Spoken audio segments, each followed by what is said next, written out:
Dans cette vidéo, nous allons apprendre à jouer le morceau Lettre à France de Michel Polnareff. Alors c'est un thème qui se joue extrêmement bien au piano, il est très mélodieux. Donc dans la description, vous pourrez télécharger la partition avec la clé de sol, la clé de fa et puis les accords au-dessus de la clé de sol si vous avez du mal avec la clé de fa, avec bien évidemment toute l'analyse harmonique indiquée sur le morceau pour comprendre les degrés des accords, les gammes sur lesquelles sont construites le morceau, si après vous voulez progresser en harmonie et puis utiliser les accords du morceau pour improviser ou pour composer par exemple. Tout est téléchargeable dans la description. Maintenant, je vous joue le morceau et après on apprend à le jouer et on l'analyse comme d'habitude.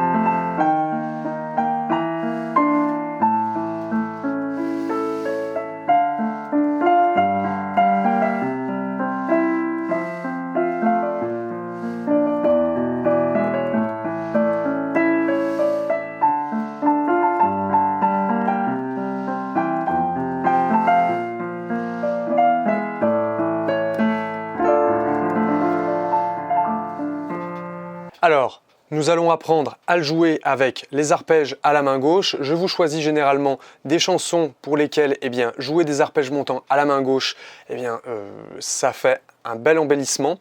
Voilà, donc on va voir comment les placer. Alors, sur la première mesure, nous avons un accord de si bémol majeur. Bien sûr, il y a les aides-mémoires des accords disponibles dans la description avec votre partition. Donc, notre accord de si bémol majeur, que l'on va jouer comme ceci, et puis on va enlever la deuxième note de l'accord, que l'on appelle la tierce majeure, et on va essayer de la choper au-dessus. Et on va faire un arpège montant sur le premier temps, comme ça. Ok ? Dans la description, vous trouverez aussi une partition interactive sur laquelle vous pourrez faire facilement du mimétisme pour pouvoir imiter le mouvement des mains avec les doigtés. Dans la description, gratuitement encore une fois, vous pourrez faire des petites boucles qui tournent en boucle pour pouvoir faire un bon mimétisme des mains ainsi que ralentir la partition, c'est disponible en description. Donc on va avoir cette montée sur le premier temps de la mesure et nous avons donc une noire à la main droite et nous allons avoir des croches à la main gauche. Donc ça va faire deux notes à la main gauche pour une note à la main droite, en tout cas sur la première mesure.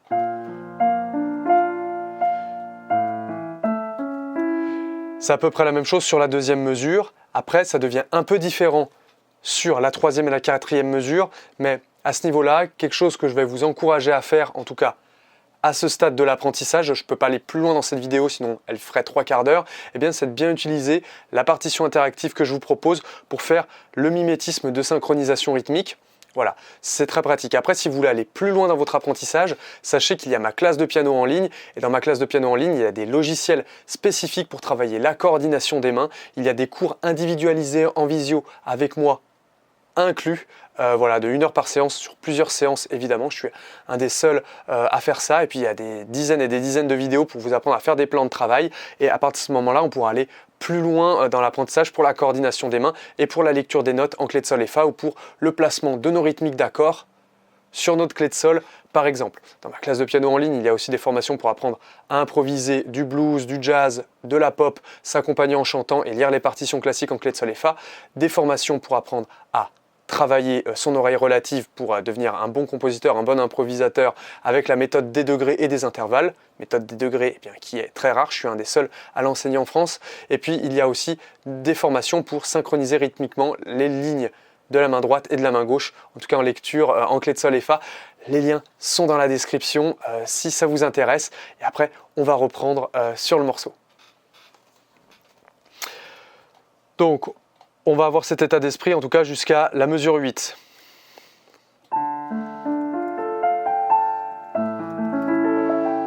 Après, on va arriver donc à la mesure 9.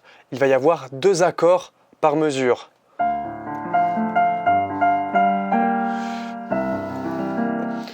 Nous allons avoir 2 accords par mesure. Les mains vont aller un peu plus vite. N'hésitez pas à ralentir un peu la cadence.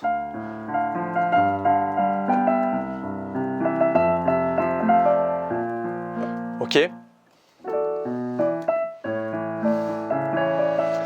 Et on va avoir le même système de notre accord, par exemple, à la mesure 9, Ré mineur.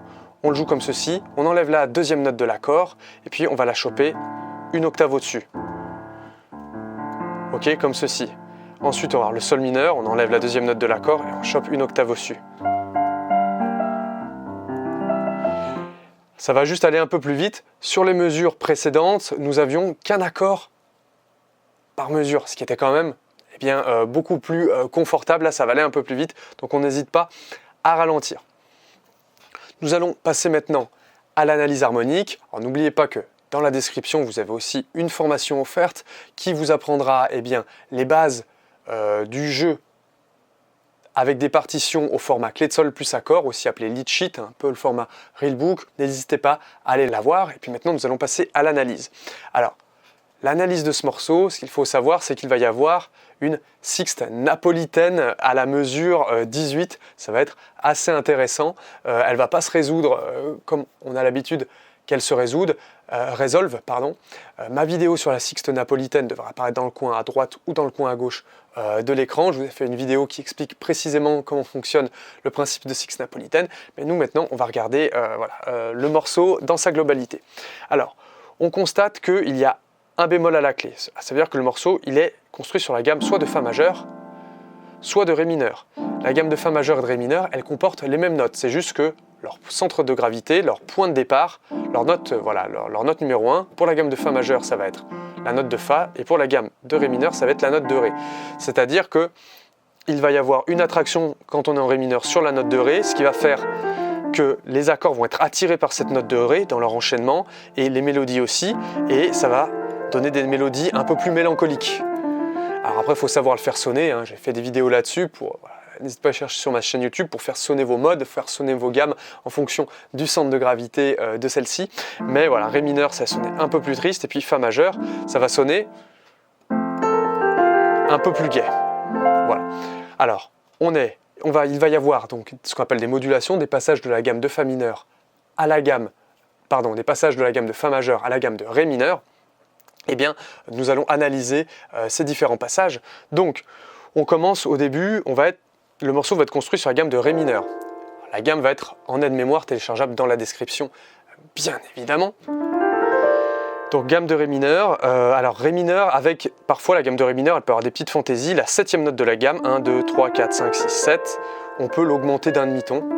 Ça donne, on l'appelle une gamme de Ré mineur harmonique. Voilà, donc il peut y avoir des altérations dites accidentelles. Il va y avoir des do dièses qui vont se balader le long de la mélodie et le long de l'accompagnement aussi. Donc on va commencer sur un accord de Si bémol qui va être l'accord numéro 6 de la gamme de Ré mineur. 1, 2, 3, 4, 5, 6.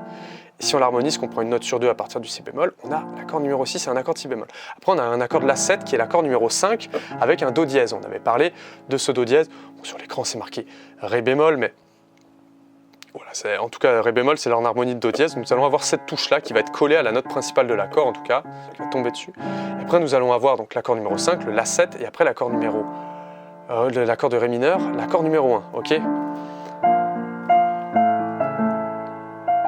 Donc ça va faire 6, 5, 1. Alors, la cadence 6, 5, 1...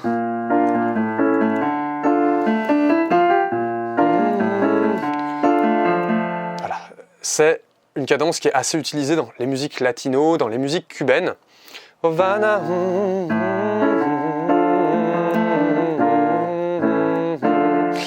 Et c'est une cadence qui est très émotionnelle, très intéressante. Et d'ailleurs, ça fait ressortir ce côté très émotionnel sur cette incipit, sur cette introduction. Il était une fois toi et moi. Voilà. Michel Polnareff est très triste, évidemment. Il vient de se faire escroquer par son expert comptable de toute sa fortune et il est obligé de s'exiler aux États-Unis pour ne pas avoir le fisc aux fesses. Donc c'est une complainte et lettre à France, voilà, la personne qui lui manque, en fait, c'est la France. On n'a jamais retrouvé son expert comptable d'ailleurs. Donc, nous allons après avoir cette construction. On ne va pas changer de gamme de la mesure 1 à la mesure 8, mais après, à partir de la mesure 9, on va changer de gamme.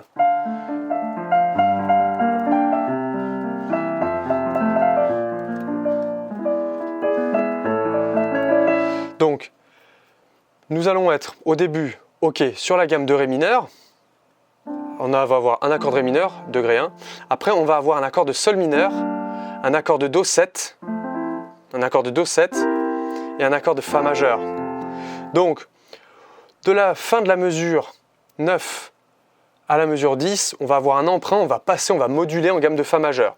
Alors, c'est pas vraiment une modulation, on va être plus sur un emprunt parce qu'il ne devait y avoir qu'une mesure et demie sur lequel on est sur la gamme de Fa majeur.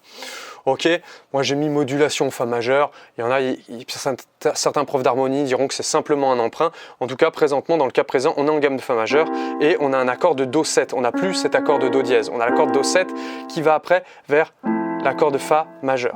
Ensuite, on va avoir un accord de Si bémol machette, il va être considéré comme l'accord numéro 4 de la gamme de Fa majeur, mais il est aussi pivot, c'est aussi l'accord numéro 6 de la gamme de Ré mineur, donc l'accord de Si bémol est un accord commun à la gamme de Fa majeur et à la gamme de Ré mineur harmonique. Moi je l'ai mis en degré 4, et puis après on va arriver avec un accord de Mi 7. À l'accord de Mi 7, qu'est-ce qu'il fait ici? Eh bien c'est une dominante secondaire. En fait, à partir d'ici, on va moduler en Ré mineur, mais l'accord de degré 2 de la gamme de Ré mineur, on va le transformer en accord dominante. Ça se fait souvent de transformer des accords de degré 2, les deuxièmes accords de la gamme, en un accord 7, ok?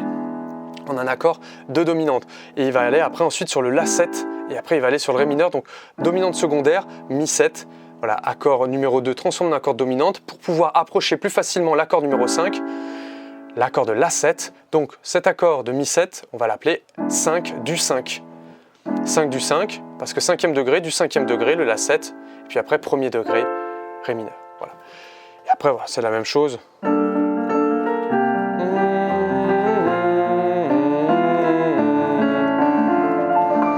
Si vous voulez improviser sur les accords, n'oubliez pas que les gammes sont indiquées lorsqu'il y a des modulations au-dessus des accords, et en gros toute la partie jusqu'à ce que ce soit marqué modulation, vous pouvez improviser sur la gamme correspondante, la gamme de Fa majeur, la gamme de Ré mineur, etc.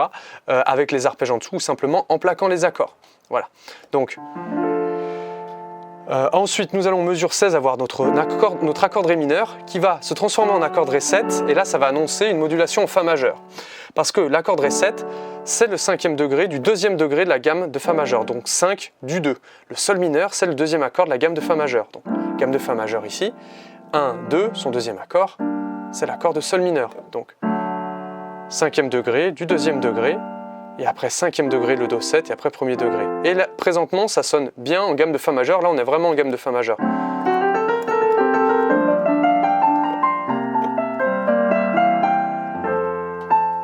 Je fais une petite impro sur la gamme de Fa majeur, et là, vous voyez, on a vraiment ce côté.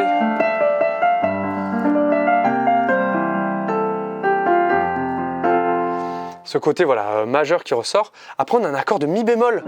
Qu'est-ce qu'il fait là, cet accord de Mi bémol? Et c'est là qu'on va avoir une sixte napolitaine en pivot. En fait, cet accord de Mi bémol, c'est un accord numéro 2 en réalité. C'est un accord de Mi diminué.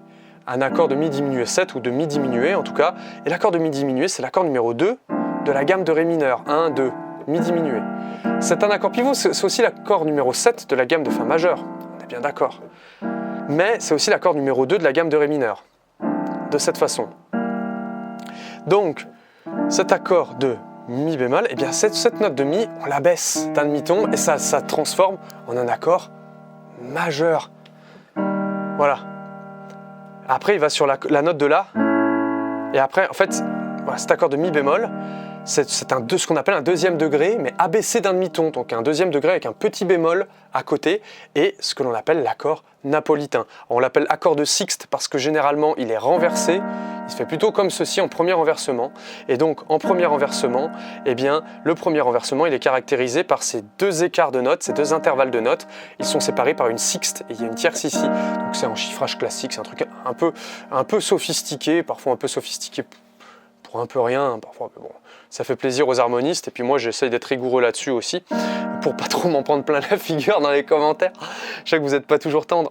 Et donc, on va en avoir, en tout cas, on a un 2e degré abaissé, et on l'abaisse d'un demi-ton, et ensuite, Mi bémol, qui se transforme en accord de 2e degré normal. On passe du Mi bémol majeur au Mi mineur 7 bémol 5, donc au Mi de Mi diminué.